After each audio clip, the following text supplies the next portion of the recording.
Dans cet épisode, j'invite Robin Le Gallès pour nous parler de la vente complexe en B2C. Robin est directeur commercial chez Matera. Matera est une société qui souhaite révolutionner le syndicat de copropriété. Ils sont passés de 6 collaborateurs à 140 en 2 ans sur un marché pour le moins compliqué. En effet, Matera doit faire face à des concurrents installés depuis très longtemps et touche à un sujet très sensible qui est le patrimoine immobilier. Robin nous explique dans ce podcast comment lui et ses équipes arrivent à vendre sur ce secteur si particulier. Si vous voulez coacher vos équipes commerciales et les monter en compétences, essayez notre logiciel Vive. Vous allez pouvoir enregistrer leurs rendez-vous par visioconférence et les analyser. Nous mettons également des coachs à votre disposition qui pourront vous former à des thématiques précises autour de la vente. Phoning, négociation grand compte, formation des managers commerciaux, etc. Je vous souhaite un très bel épisode.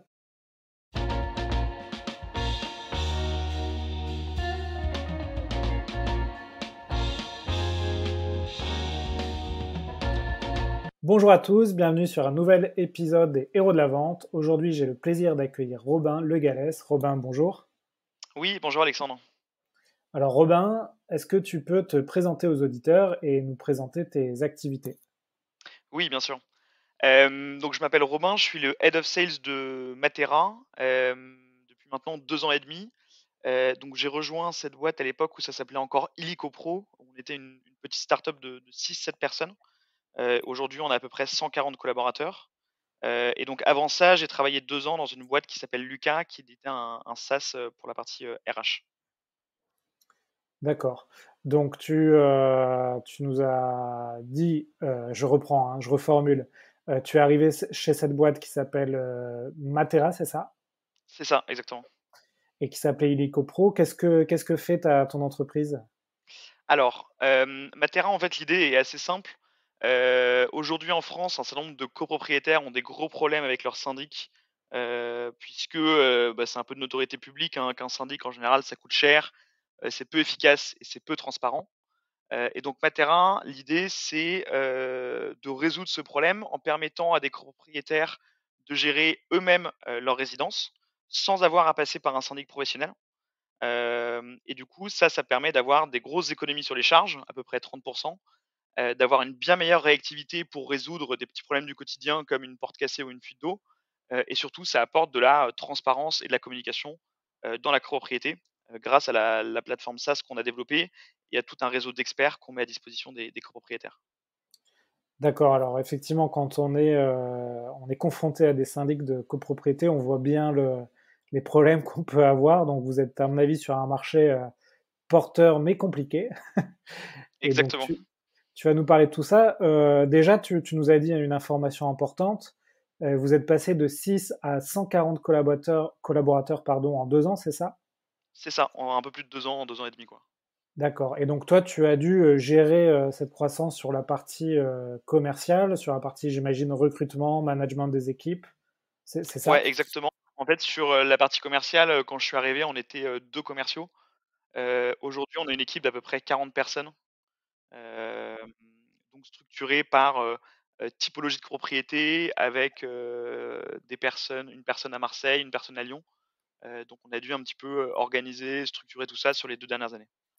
D'accord. Alors c'est pas notre sujet du jour, la gestion de la croissance, mais ça m'intéresse d'avoir peut-être 1 ou 2 apprentissages que tu as eus pour gérer cette croissance. Qu'est-ce qui t'a marqué dans cette aventure de 2 ans? Qu'est-ce qui est compliqué? Quelles sont les erreurs que tu as pu faire et quelles sont les choses qui t'ont finalement appris en fait dans ton activité? Qu'est-ce qui ressort si tu peux en quelques mots me synthétiser ton Ouais, aventure? c'est une très bonne question et je pense qu'il y a 2-3 points, que du coup j'ai pu découvrir qui étaient assez importants.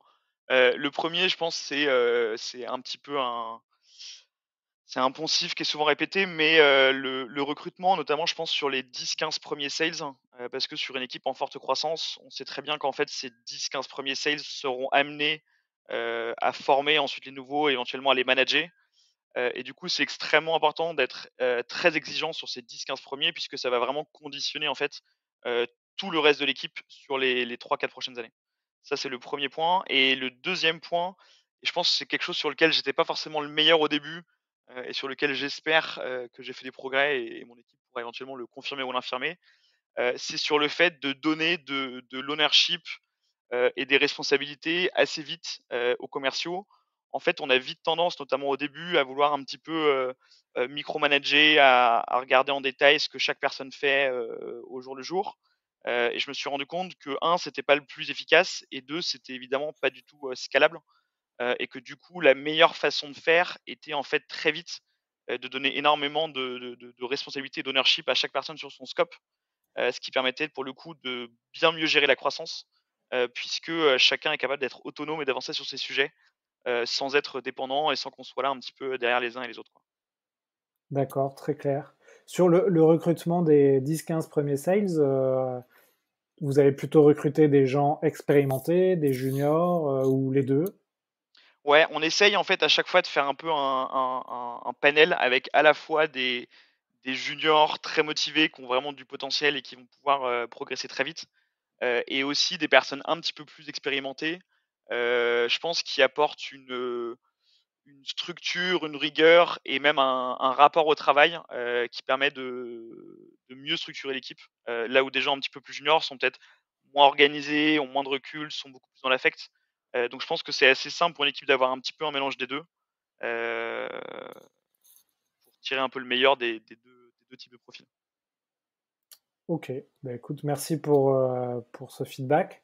Donc aujourd'hui, on va traiter, un autre sujet qui est que celui que tu viens de nous raconter. Aujourd'hui, tu as choisi le sujet du process de vente, dans un environnement B2C et notamment, du process de vente, qui peut être complexe. Pourquoi tu as voulu, nous parler de ce sujet? Exactement. En fait, j'ai voulu parler de ce sujet parce que, je trouve qu'il y a énormément sur la partie vente, il y a énormément de littérature sur le sujet de la vente, B2B. C'est plutôt quelque chose de bien théorisé. Il y a énormément de boîtes qui font du B2B, et donc c'est vu un petit peu comme le nec plus ultra de la vente. Hem, alors que je trouve qu'en B2C, il y a des problématiques qui sont, au moins autant, voire plus intéressantes qu'en B2B. Et pour le coup, c'est quelque chose qui est assez peu abordé parce que très peu de boîtes le font. Et donc c'est quelque chose qui est très peu connu des commerciaux, et qui ont souvent une vision un peu fausse en fait de la vente, B2C, qui voient ça comme quelque chose d'assez simple, bas niveau et transactionnel, ce qui est pas forcément le cas et typiquement chez Matera, ce qui est pas du tout notre cas. C'est vrai que moi-même, hein, dans ce podcast, j'invite beaucoup d'entreprises donc qui sont dans le B2B. Donc pour ceux qui connaissent pas forcément le B2B, c'est la vente en fait de services ou de produits à des entreprises. Et le B2C, c'est de la vente en direct aux consommateurs. Et j'ai invité une seule boîte à parler de vente dans le B2C, c'était Ornicar, qui propose des formations au code de la route, donc notamment sur le web. Et eux, ce qui était intéressant, c'est qu'ils nous expliquaient qu'ils faisaient en fait du B2B2C, c'est-à-dire ils allaient directement voir des associations étudiantes qui pouvaient en fait leur permettre de toucher leur client final, qui était donc l'étudiant. Et c'était une de leurs, ça fait partie d'une de leurs stratégies de vente dans le B2C. Est-ce que toi, dans ton domaine du syndic de copropriété, il y a des choses qui peuvent s'apparenter à ça ou pas du tout? Tout à fait, en fait, on c'est quelque chose sur lequel on travaille, de manière un petit peu indirecte. Nous, notre cœur de métier, c'est vraiment du pur B2C, c'est-à-dire de toucher les copropriétaires en direct qui souhaitent changer de syndic. Mais on développe aussi, par exemple, une sorte de partenariat, comme peut le faire Ornicar, je pense, avec nous, des promoteurs, qui sont en fait les promoteurs immobiliers qui construisent des immeubles neufs.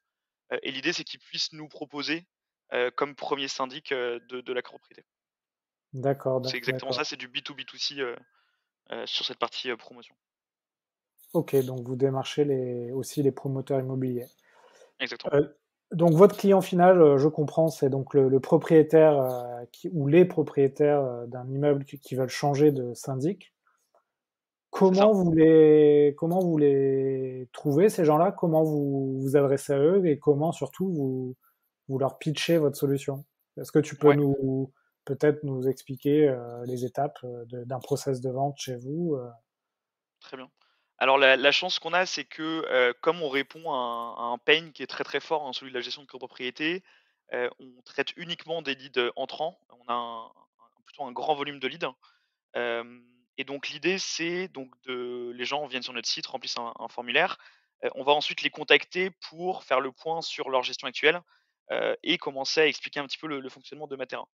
La difficulté qu'on a et c'est un point sur lequel on insiste beaucoup, par exemple, sur la formation, des nouveaux SDR qui nous contactent, hein, c'est que quand on présente à des particuliers, il y a un certain nombre de réflexes qu'on peut avoir, notamment quand on a déjà fait du commercial, sur du B2B, qu'il faut essayer de vaincre, et d'enlever. Le premier point, c'est le ton. Instinctivement, on essaie d enfin, instinctivement, on a envie d'avoir un ton un petit peu formel, un petit peu carré. C'est pas forcément la façon la plus adaptée. Donc nous, par exemple, on va essayer de pousser au maximum le fait d'avoir, un ton un peu plus léger, un peu moins formel, d'avoir une relation directe, d'éventuellement de faire une petite blague. L'idée, c'est vraiment de créer du lien, et d'avoir une connexion avec le prospect. Indépendamment du fond, il y a vraiment une grosse importance accordée à la forme pour avoir une espèce de connexion, émotionnelle avec le prospect. D'accord, Hem, donc vous formez, vos donc ce que tu appelles SDR pour ceux qui connaissent pas, c'est les on va dire les personnes qui sont sur le premier rendez-vous, de découverte avec vos clients et vous les Exactement. formez à les mettre à l'aise en fait, à mettre à l'aise le client avec ce qu'on appelle souvent dans la formation commerciale un icebreaker, c'est ça? Ouais, c'est exactement ça. Ça peut être, par exemple, on a un SDR qui est breton, il va appeler quelqu'un qui est en Bretagne, il va poser la question sur la ville, il va parler d'une propriété voisine qu'on a à côté, il va faire une petite blague sur, un élément que la personne a renseigné dans le formulaire. Enfin, l'idée, c'est vraiment d'avoir un lien, assez fort et pour le coup, c'est quelque chose qui est assez important puisque, ça permet à la personne de se souvenir de nous, tout au long du cycle de vente derrière qui sera, assez long. Et OK, le très bien, deuxième donc point, OK. pardon. Ouais, non, c'est très bien de nous expliquer ça parce qu'on peut aussi le reprendre, pour le coup dans le process de vente B2B, tu essayes de créer un lien émotionnel avec ton interlocuteur et de faire des choses, différentes, que ce qu'il a l'habitude de voir pour qu'il se souvienne de toi. Exactement. Et après un 2 point qui est aussi quelque chose qu'on peut adresser un parallèle avec le B2B, c'est, mais je pense qu'il est encore plus important, dans le B2C, c'est l'écoute. Alors, je vais préciser un petit peu, ce qu'il faut voir, c'est que la copropriété, c'est quelque chose de très intime. On Ouais, s'adresse à des particuliers et donc leur bien, leur appartement, c'est souvent leur endroit de vie, c'est l'endroit dans lequel, ils ont investi pour leurs enfants. Donc il y a quelque chose qui est très, émotif, dans leur approche de la copropriété. Et donc il faut être capable, entre guillemets, «d'écouter leur histoire», d'écouter ce qu'ils ont à dire par rapport à ça. Indépendamment du problème qu'ils peuvent avoir avec leur syndic, les gens, ils vont vraiment présenter, la gestion de copropriété et leur vie avec ce bien, d'un point de vue très, personnel et émotionnel. Et donc pareil, il faut être capable de connecter avec cette personne-là par rapport à ces histoires-là. Et donc ça nécessite, une bonne qualité d'écoute et d'empathie pour faire le lien. Donc c'est effectivement quelque chose qu'on peut retrouver en B2B, mais peut-être de manière un peu moins importante. Nous, c'est vraiment le cœur de la vente, il se fait beaucoup là-dessus, par exemple. ouais, c'est vrai que non seulement vous touchez à un marché où il y a sans doute un besoin assez fort de renouvellement et en plus vous touchez des gens qui finalement le bien immobilier, quand on est propriétaire, ça représente, quasiment, beaucoup enfin la totalité du patrimoine de votre interlocuteur, Exactement. dans bien des cas. Donc effectivement, j'imagine que ça touche des émotions, qu'on n'a pas forcément quand on s'adresse à un acheteur d'une entreprise, où, c'est pas son argent qu'on touche directement entre guillemets, c'est Exactement. celui de son entreprise. D'accord, donc qu'est-ce qui est important donc tu nous as dit, tisser un lien entre l'interlocuteur et le prospect. Qu'est-ce qui est important pour eux? C'est j'imagine vous jouez sur des notions de sécurité, c'est quoi les arguments un peu chocs, qui sont importants pour vous et pour eux? Ouais, ce qui est vraiment important, en dehors de, la meilleure gestion, la simplicité de gestion et les économies qu'on va être capable d'apporter, il y a vraiment un enjeu de crédibilité qui est Ouais, extrêmement fort. Souvent les gens ont une vision un peu de leur syndic, comme on verrait, son médecin ou son avocat, comme étant une sorte de sachant universel qui a réponse à tout. Alors même que bien souvent les gestionnaires des copropriétés sont des personnes qui sont, assez généralistes, donc qui sont pas forcément très pointus sur les sujets. Et du coup, souvent et c'est là où, Matera a une carte à jouer, il faut être capable d'apporter une crédibilité, une expertise, et souvent ils ont pas mal de questions très pointues, où faut que, Matera se présente comme étant, la vérité et la réponse par rapport à leurs interrogations sur, une question comptable, une question de travaux, une question de charge, et cetera. Donc il y a vraiment un gros enjeu de crédibilité qui doit se ressentir, en fait, tout au long du process commercial. Ouais, j'imagine les premiers clients de Matera, quand vous étiez encore une petite start-up de 6 personnes, ça n'a pas dû être les plus faciles à aller chercher, puisque là, pour le coup, la notion de crédibilité, elle devait être compliquée à présenter. Ouais, exactement, c'est un très bon point. Maintenant, effectivement, on joue, par exemple, beaucoup sur le côté, on gère aujourd'hui un peu plus de 2 000 copropriétés, donc on les met en contact avec des références, donc ça aide au niveau de la crédibilité. Au tout début, la façon dont on fonctionnait, c'est qu'on traitait nos prospects comme on traitait nos clients. C'est-à-dire que, même s'ils étaient encore au tout début du process commercial et qu'ils avaient des questions, qu'ils avaient besoin d'aide sur des sujets, vraiment on les accompagnait avec nos experts, comme on l'aurait fait sur des clients. Et ça aide beaucoup et ça montre en fait, par l'exemple, ce qu'on est capable d'apporter pour leur copropriété. Donc finalement, là, le conseil pour on va dire, des petites entreprises qui n'ont pas encore euh, prouvé comment dire, de leur crédibilité sur leur marché, ce serait d'accompagner les premiers prospects de manière chirurgicale, très personnalisée, en mettant beaucoup d'efforts euh, Exactement, et pour entre lever guillemets les «sans freins. compter ses efforts», puisqu'on n'est pas sûr que ces personnes la closent, mais en fait naturellement le fait de les traiter de cette manière-là, ça démontre sa capacité à le faire, plus tard. D'accord. Tu nous as parlé au début de la complexité de votre process de vente. Est-ce que tu peux nous en dire plus sur ce que tu entends par complexité? Qu'est-ce qui est complexe en fait dans votre process de vente? Ouais, c'est une bonne question, il y a plusieurs éléments en fait. Ouais, Le premier, c'est que, il faut vraiment imaginer la copropriété comme une petite démocratie avec, 50 électeurs, et donc pour être élu, il faut en convaincre la majorité, c'est-à-dire 25 personnes. ouais, Et donc, une copropriété, c'est toujours, un petit peu, politique, c'est-à-dire que, il y a des voisins qui ne s'aiment pas forcément, il y a des gens qui viennent d'arriver, des gens qui sont là depuis 20 ans, tout le monde, ne s'apprécie pas forcément, énormément, hein. Et du coup, il y a vraiment un coup politique à jouer, c'est-à-dire savoir sur qui on va tabler ses efforts, savoir qui est capable d'aller convaincre ses copropriétaires, qui est crédible, qui ne l'est pas. Donc il y a vraiment une notion un peu de politique de groupe et de campagne électorale, de communication pour aller, toucher le maximum de personnes, avant l'assemblée générale. Et donc ça, c'est vraiment assez intéressant puisque, c'est quelque chose qu'on fait de pair avec la personne qui nous a contactés en premier, où vraiment à 2, on va élaborer une stratégie sur, comment communiquer et comment aller convaincre le maximum de personnes dans la copropriété. donc d'accord. Donc vous avez, là on peut le retrouver aussi dans le B2B, mais une notion de savoir identifier le champion en interne de la copropriété. Exactement, Et cette personne-là, l'aider au maximum pour lui permettre de convaincre les autres propriétaires. exactement. Ça, c'est le premier point, et le deuxième point qui est un petit peu lié à ça, c'est qu'en fait, une copropriété est constituée d'un certain nombre d'acteurs qui ont des fois des intérêts complètement divergents, qui sont des profils très différents. C'est-à-dire que, par exemple, un bailleur, c'est-à-dire un propriétaire qui loue son appartement, grosso modo, c'est des gens qui veulent payer le moins de charges possible, qui ne veulent pas faire de travaux puisqu'ils n'habitent pas sur place. Là où des propriétaires occupants, souvent ont pas mal de projets de réfection, et donc ne lésinent pas la dépense.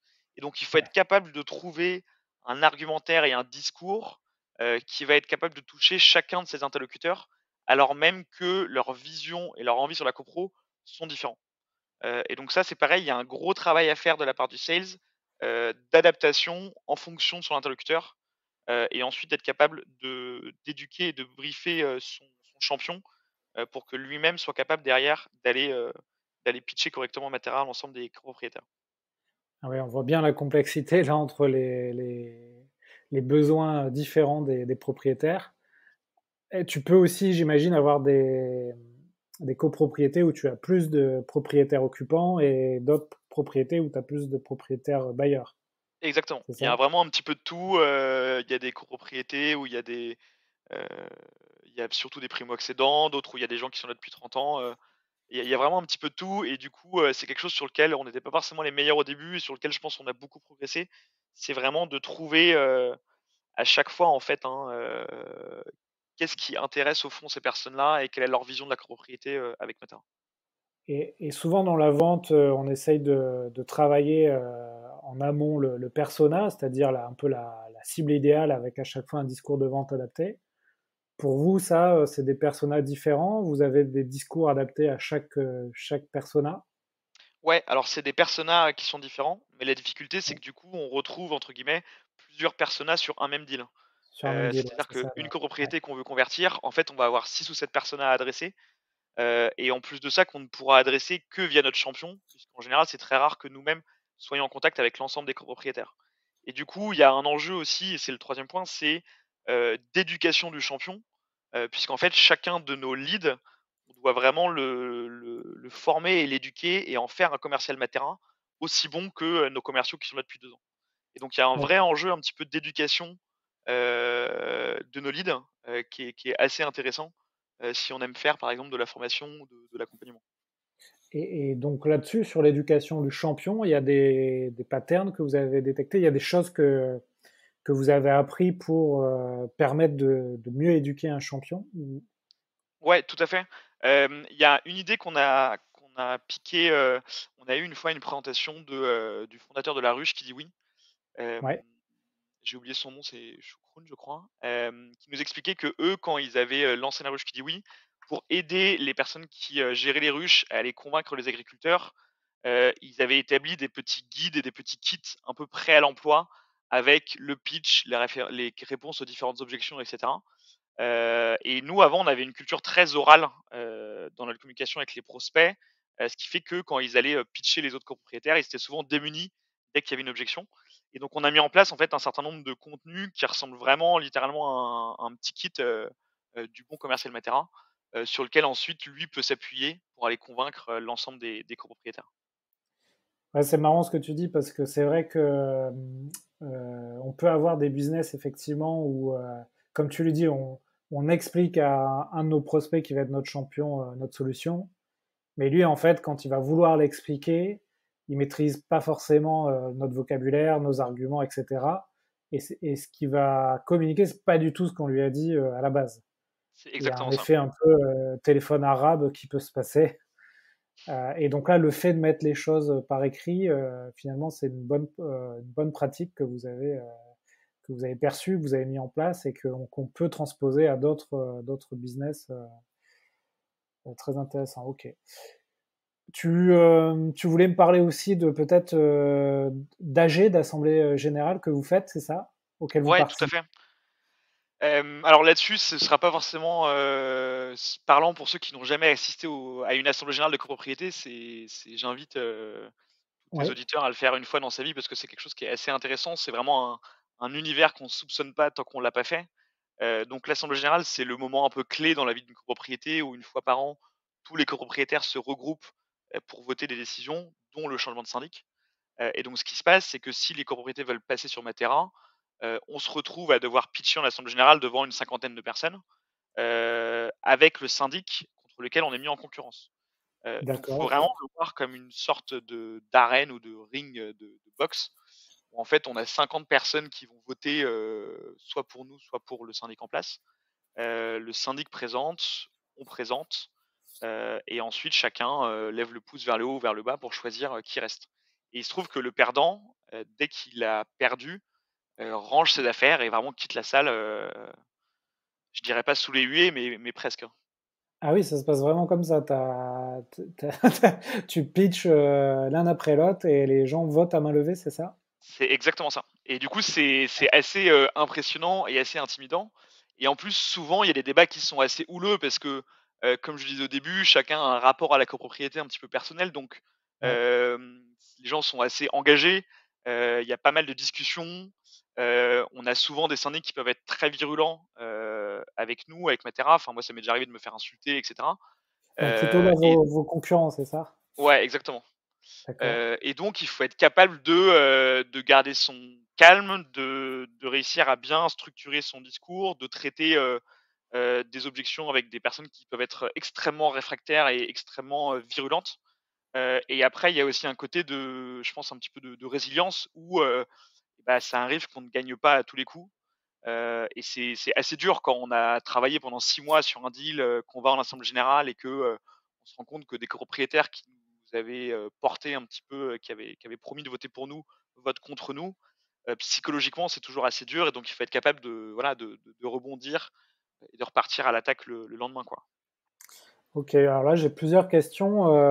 En général, ces AG, selon toi, tu fais la décision sur le pitch ou la plupart du temps, en fait, tu as bien travaillé en amont et en fait la décision, on va dire, tu l'as déjà plutôt bien orientée. Le pitch, c'est une formalité ou pas du tout? Alors c'est une Comment très ça bonne se passe? question. Ce que je dis toujours par rapport à ça, c'est que, on ne peut pas gagner une AG sur le pitch. Par contre, on peut en perdre. C'est-à-dire que, comme on est sur un modèle qui est assez innovant et qui peut générer, pas mal de craintes de la part des copropriétaires, c'est assez rare que des copropriétaires avec lesquels on n'a eu aucun contact en amont de l'AG, votent pour nous juste sur le pitch. Par contre, ce qui peut se passer, et ce qui nous est souvent arrivé, hein, c'est qu'on ait une majorité de copropriétaires pour Matera avant l'assemblée générale et en fait, le jour de l'AG, notamment quand on a des syndics très virulents, qui nous cognent dessus et qui essayent de défrayer les copropriétaires, on est des copropriétaires qui retournent leur veste, et on se retrouve à perdre l'assemblée générale. Donc il y a vraiment un gros enjeu quand même sur l'assemblée générale, et ça rejoint ce que je disais tout à l'heure sur la crédibilité. Il faut montrer qu'on est crédible, qu'on est présent, qu'on est légitime, pour rassurer un peu les gens. C'est vraiment le cœur, hein, de la vente, et qu'ils ne soient pas effrayés de faire ce changement vers le syndic coopératif avec Matera. D'accord. Là, votre politique, c'est d'envoyer plutôt des commerciaux aguerris ou pas forcément? Alors, on essaye, nous, sur le parcours de formation, les personnes ne vont vont, shadower éventuellement des AG, mais, sur les 6-8 premiers mois, normalement, ils vont pas en assemblée générale, parce que ça demande, déjà une certaine confiance et une assurance en soi et aussi certaines compétences techniques, puisqu'évidemment, on va avoir des propriétaires récalcitrants ou des syndics qui vont essayer de nous prendre au piège avec des questions un petit peu compliquées. Donc c'est plutôt des gens qui sont là depuis, au moins 8 mois, en général plutôt 1 an, qui vont en assemblée générale. Hem Et ça prend quand même pas mal de temps pour être, notamment Ouais, sur les grosses assemblées générales, pour être vraiment très bon, notamment à cause de la partie technique, qui est assez compliquée sur la partie copropriété, quoi. ouais. Alors là, pour le coup, moi dans ce podcast, je parle toujours beaucoup d'entraînement et c'est ce que je porte avec Vive, de s'entraîner, de s'enregistrer, de se débriefer. Et là, pour le coup, c'est primordial, j'imagine, d'entraîner vos commerciaux qui vont pitcher face à cette assemblée, en plus devant des concurrents qui peuvent vous rentrer un peu dans le lard. Là, j'imagine que vous avez un programme dans votre programme de formation où vous mettez en situation vos sales. Exactement, on fait des mises en situation avec des copropriétaires hostiles. On a fait assez récemment une formation à la prise de parole en public, comment échauffer sa voix, comment gérer quelqu'un qui est extrêmement agressif, et cetera. C'est pas des choses qui sont c'est pas sorcier, c'est-à-dire qu'il faut juste une technique, une méthodologie. Et ça vient avec la pratique et après, ça vient aussi je pense par l'assurance qu'on peut développer, hein. C'est-à-dire que la première, on est toujours un petit peu effrayé, donc on est toujours en binôme, par exemple, sur les premières. Au bout d'un certain temps, on a suffisamment d'assurance, pour être capable de clouer le bec, à quelqu'un Ouais. qui nous embête, quoi. Ouais, j'ai invité dans ce podcast Vincent François, qui est un ancien négociateur du GIGN et qui est maintenant coach commercial. Et on va justement lancer une offre ensemble avec Vive pour faire des simulations de négociation, filmées, débriefées. Et à mon avis, ça pourrait être pas mal que je vous mette en contact avec lui parce que si tu as des sales qui peuvent négocier comme des négociateurs du GIGN, je pense pas que les AG de copropriétaires vont leur faire peur, quoi. Beh, effectivement, je suis très preneur parce que c'est quelque chose, et c'est pas forcément facile, de former les gens sur ce sujet-là, quoi. Enfin, c'est Non, moins non. évident que sur des calls ou des démos, sur lesquels, Ouais. c'est assez facile, de mettre en situation. Et ouais, là, pour le coup, tu dois vraiment avoir un impact émotionnel très chargé. Enfin, Exactement. j'imagine. Et puis, notamment la concurrence. La concurrence, j'imagine, c'est souvent des entreprises, des syndics assez installés qui sont là depuis des années, puis qui voient arriver la start-up qui a levé des fonds, etc. Et j'imagine que ça doit leur faire bizarre aussi. Ouais, tout à fait. Il y a vraiment ce côté-là Et puis, encore une fois, nous, on promeut un modèle innovant où en fait les copropriétaires ont un peu plus la main, un peu plus de pouvoir sur la copropriété, et en fait qui est un vieux modèle qui existe depuis 60 ans mais qu'on essaye de remettre un petit peu au goût du jour et de pousser, et ça, c'est évidemment quelque chose qui est pas du tout, favorable pour les syndics professionnels puisque eux, Ouais. leur business model, c'est justement, de garder la main sur, la gestion, de garder l'opacité, et donc nous, on promeut exactement l'inverse, quoi. Ça va, ils vous embêtent pendant les AG, mais est-ce qu'ils vous embêtent en dehors des AG? Est-ce qu'ils vous menacent de procès ou des choses comme ça ou... Ouais, on a des relations assez compliquées, Ouais, j'imagine. avec, les syndics. Ce qui est assez marrant, c'est que, en off, quand on parle avec les individus en tant que tels, les gestionnaires, on en a beaucoup qui sont assez convaincus par ce qu'on fait. On en a beaucoup comme clients, par exemple, qui pour leur Ah propre oui, propriété, choisissent de passer sur mes terrains. Après au niveau institutionnel, notamment sur des grands groupes, je ne vais pas les citer, mais sur des grands groupes, bien implantés sur le syndic en France, on a des relations un peu plus compliquées. On avait fait une campagne de pub qu'on avait voulu humoristique, qui s'appelait Merci Syndic, où on avait fait des pubs sur, «Merci Syndic pour la fuite d'eau, maintenant j'ai une piscine chez moi», «Merci Syndic pour le chauffage en panne, ça me permet de garder la tête froide». Bon, ça avait été assez, le but c'était vraiment de jouer sur des petits problèmes du quotidien de manière humoristique. Ça avait été assez mal pris par la profession. Ils avaient porté plainte contre nous pour diffamation. Donc il y a une procédure toujours en cours. Ils avaient institué une procédure en référé, pour laquelle ils ont été déboutés. Donc on attend le jugement sur le fond. On est assez confiant pour le coup, sur la procédure, mais clairement ils nous ont dans le viseur. Et ce qu'on a du mal à comprendre, c'est que nous, on essaie de promouvoir une meilleure gestion de la copropriété. Je pense qu'eux aussi, le moyen d'y arriver est différent, mais ils ont du mal à ouvrir les yeux sur les problèmes de la profession actuelle, quoi. ouais. Si vous avez des réactions si négatives, c'est sans doute que vous touchez un point sensible, hein. C'est comme les taxis avec Uber. Quand vous disruptez un marché, à un moment donné, c'est bah, vous bousculez l'ordre établi et bah, l'ordre établi se sent en danger, donc il mord et il montre les dents et il mord. Il n'hésite pas, quoi. Donc ça m'étonne pas tout ce que tu me dis. Mais en fait, c'est plutôt bon signe pour vous. Ça veut dire que vous touchez quelque chose sur le besoin des propriétaires, en fait. C'est exactement ça. Et après, nous, on essaie vraiment toujours de se placer dans l'optique des copropriétaires. Et pour le coup, on a eu d'excellents retours sur la campagne de pub. On a pas mal de propriétaires qui nous ont contactés en nous demandant des affiches pour pouvoir les imprimer et les mettre sur leur local de chauffage en panne, sur le parking où il y a une fuite d'eau, et cetera. Donc, d'un point de vue, nous, on essaie vraiment de se centrer sur le besoin des clients, et cetera. Et là-dessus, je pense qu'il y a pas photo et notre campagne a mis le doigt sur quelque chose qui était assez, assez prégnant chez les gens, par rapport à la gestion de propriété telle qu'ils la vivent aujourd'hui, quoi. C'est sûr que, alors moi, l'expérience que j'ai, je suis pas propriétaire, mais par contre, j'ai vécu plusieurs fois dans des appartements avec des syndics.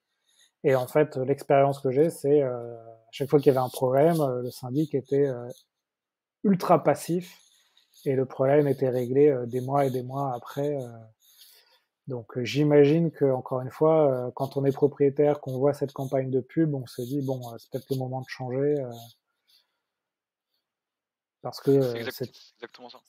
parce que mon syndic est trop passif, quoi. C'est exactement ça. Ok, très bien, Robin. Est-ce que tu as d'autres choses à nous expliquer quand tu es sur ton secteur, sur de la vente complexe, sur ce marché B2C? Est-ce que tu as d'autres apprentissages à nous partager? Non, je pense que c'était vraiment l'essentiel. Après, je pense que ce qui est assez intéressant, c'est de voir les typologies de personnes qui sont motivées par le B2C. Ouais, C'est il y a s enfin, en fait, on retrouve un peu en point commun, en tout cas, c'est ce que je vois sur les personnes qui sont intéressées, par exemple, par le fait de rejoindre Matera sur un poste de commercial.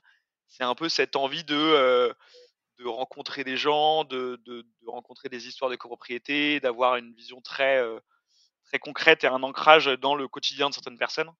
Et donc ça, je pense que c'est assez intéressant, à voir parce qu'on retrouve un peu cette fibre sur l'ensemble des personnes qui sont intéressées par le B2C, le côté un petit peu, impact et discussion et rencontre avec énormément de personnes différentes.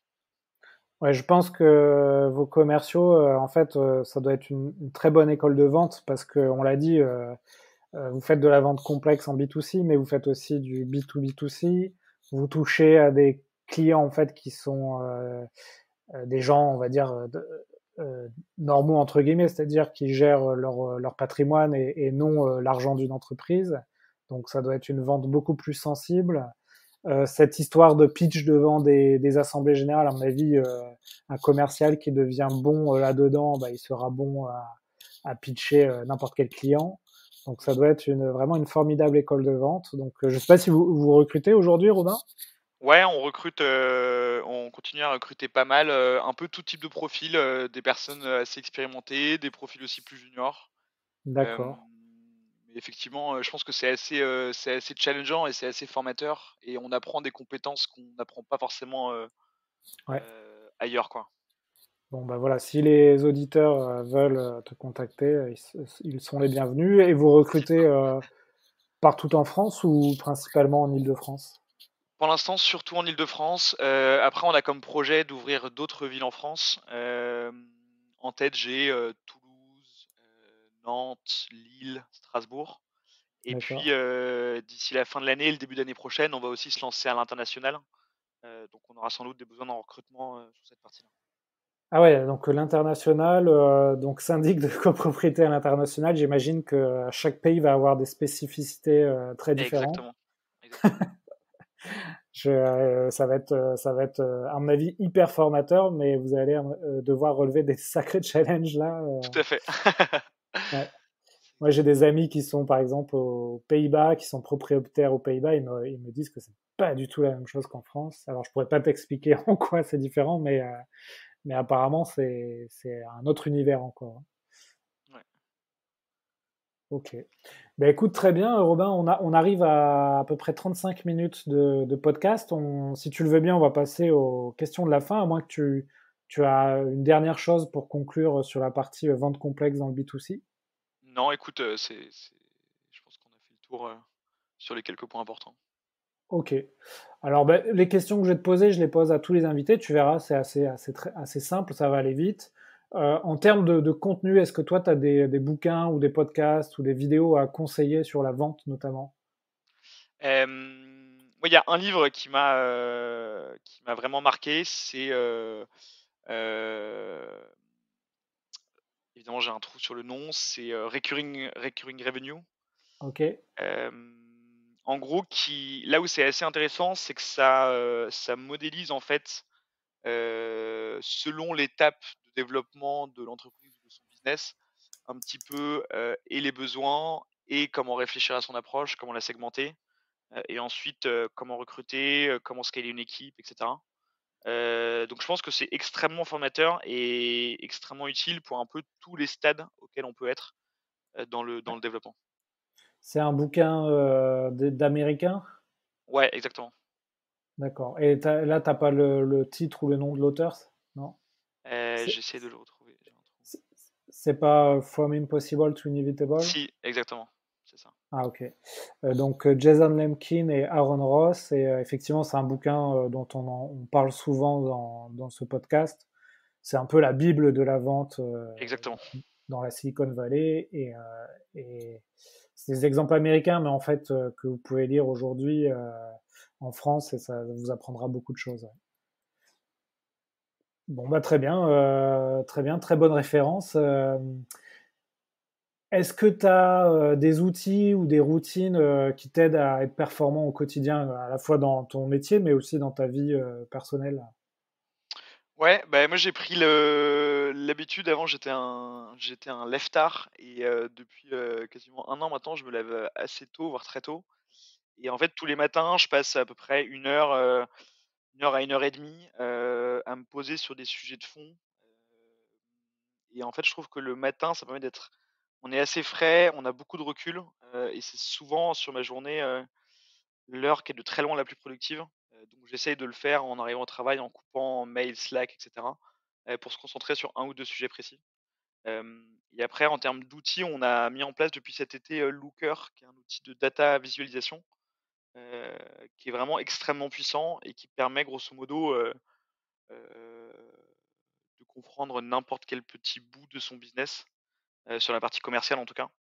Et du coup, je pense que c'est important de passer beaucoup de temps, enfin, c'est bien de produire des analyses, il faut aussi, prendre le temps d'analyser et d'en tirer des leçons opérationnelles. Et donc c'est ce que j'essaie de faire un peu tous les jours, en me concentrant sur un bon aspect précis à chaque fois. D'accord. Et Bah, c'est vraiment écoute, quelque chose qui drive après la journée, quoi. Looker, je connaissais pas, j'irai voir. Sur la partie passer de se lever tard à lever tôt, t'as mis des choses en place là-dessus. En gros, tu te réveilles à quelle heure et comment tu as modifié cette habitude? En fait, ça s'est fait assez naturellement, c'est-à-dire qu'avant, j'avais tendance à, continuer à travailler assez tard le soir, pour avancer sur des sujets, sauf que c'était pas forcément là où j'étais le plus productif. Et au bout d'un moment, je pense que, j'ai pris un peu plus de recul, sur mon travail. Je prenais peut-être moins de charge émotionnelle, donc j'étais un peu plus, détendu par rapport à ça. Ce qui fait que je pouvais me coucher plus tôt, mieux dormir et donc naturellement, maintenant, je me lève le matin, en général, avant 7 heures, quoi. D'accord, Et du coup, je me rends compte que l'heure et demie que je passais avant, en plus le soir, de le faire le matin au réveil, ça me permet d'être 2 à 3 fois plus efficace, quoi. d'accord, très bien. Intéressant. On arrive aux deux dernières questions du podcast. Est-ce que tu peux nous raconter rapidement une vente qui t'a marqué dans ta carrière? Alors sans rentrer forcément dans le détail, mais plus en termes d'apprentissage, c'est-à-dire que cette vente-là, finalement, elle t'a appris quelque chose sur ce métier et c'est quelque chose que tu utilises dans tes formations ou dans ton management. Ouais, en fait, c'était un de mes tout premiers deals chez Matera, un deal qui était assez bien engagé et en fait, j'ai au bout d'un moment, je me suis fait ghoster par mon prospect, c'est-à-dire que pendant 6 mois, j'avais pas de réponse. Et en fait, j'ai continué à insister et au bout d'un moment, cette personne m'a répondu, m'a dit qu'il avait, changé de numéro, qu'il avait dû rentrer dans sa famille pour des raisons perso, mais qu'il était toujours motivé, que son AG avait lieu dans 3 semaines et qu'au final, il avait converti. Et du coup, c'est un peu impulsif, hein, j'en ai bien conscience, mais c'est le côté un petit peu, toujours insister et je pense notamment sur du B2C, c'est que la copropriété, c'est pas quelque chose qui est central forcément dans la vie des gens. C'est-à-dire qu'on a plein de problématiques et cetera. Et donc quelqu'un qui ne répond pas à un instant T, ça veut pas forcément dire qu'il n'est pas intéressé, c'est juste que, le timing n'est pas le bon. Et donc de pas hésiter là-dessus à réessayer à d'autres moments, même sur une période assez longue, hein, puisqu'il y a toujours un moment où la personne va se remettre sur le sujet et en fait, encore une fois, ils sont toujours, souvent, intéressés, même si c'est, après 6 mois, d'ignorance totale, de tous les appels et mails. Donc de toujours bien D'accord. insister. D'accord, ok, la persévérance. C'est marrant quand je pose cette question, c'est souvent soit la première vente ou soit la dernière qui revient. C'est souvent ce qui est le Ouais. plus marquant. Bah ouais, ouais, c'est souvent ça que ton cerveau retient. Mais bon, il faudrait que je change ma question et que je demande c'est quoi ta première vente? Ça simplifierait les choses. Ok, ça marche. Bah écoute, dernière question, Robin. Si tu pouvais inviter quelqu'un dans ce podcast, tu inviterais qui et pourquoi? Alors je sais que vous avez déjà eu, Erwan Gauthier d'Ornicar, sinon, Oui, c'est quelqu'un que j'apprécie beaucoup, donc que je t'aurais conseillé.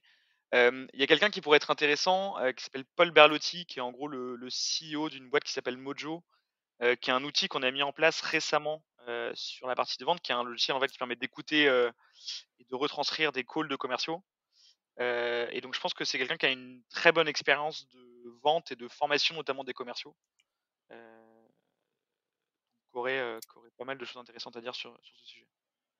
ouais, il faut que je le contacte. Paul, effectivement, Mojo, alors je vais pas dire que c'est un copycat, mais c'est un peu le penchant français de Gong qui permet de Exactement. retranscrire des appels téléphoniques. Et nous, on est assez complémentaires parce on va agir sur pareil, le training sur de l'enregistrement plutôt de visioconférence que d'enregistrement téléphonique. Donc, effectivement, il faut qu'on échange avec Mojo, euh, qui, qui contacte pas mal de startups. Nous, on est plus effectivement à contacter des organismes de formation, des grosses entreprises ou des coachs. Mais je pense que l'approche est complémentaire, donc il va falloir que je les contacte. Si tu as besoin d'une introduction, hésite pas. Ouais, avec plaisir, Robin. Bah écoute, merci. On avait prévu 45 minutes pour le podcast. Là, ça va faire 44 minutes qu'on enregistre, donc On est bien au niveau timing. Je te remercie beaucoup. On peut te Merci Alexandre. contacter sur LinkedIn si besoin. Ouais, tout à fait, sur LinkedIn, envoyez-moi un message, normalement je suis assez réactif. Ok, merci. Bah, écoutez, n'hésitez pas à contacter Robin si vous voulez en savoir plus sur les syndics ou si vous voulez, pourquoi pas, donner votre candidature pour faire partie de l'aventure. Et n'hésitez pas à noter 5 sur 5 ce podcast avant de raccrocher votre téléphone. Ça nous fait connaître auprès de la communauté vente. Robin, à bientôt. Merci beaucoup. Bah, merci beaucoup Alexandre. Allez, au revoir. Au revoir. Voilà, l'épisode est fini. Merci de nous avoir suivis. N'hésitez pas à le noter 5 sur 5 sur Apple Podcast afin de me faire remonter sur les classements. Allez consulter le site vive.fr pour voir nos outils d'enregistrement vidéo et de coaching autour de la vente à distance, vente à travers l'écran, vente par visio ou par téléphone. Ça peut vous intéresser dans l'augmentation des performances de votre équipe commerciale. Et n'hésitez pas à me contacter si vous avez des idées de sujets, de podcasts ou si vous voulez passer dans le podcast pour parler de la vente.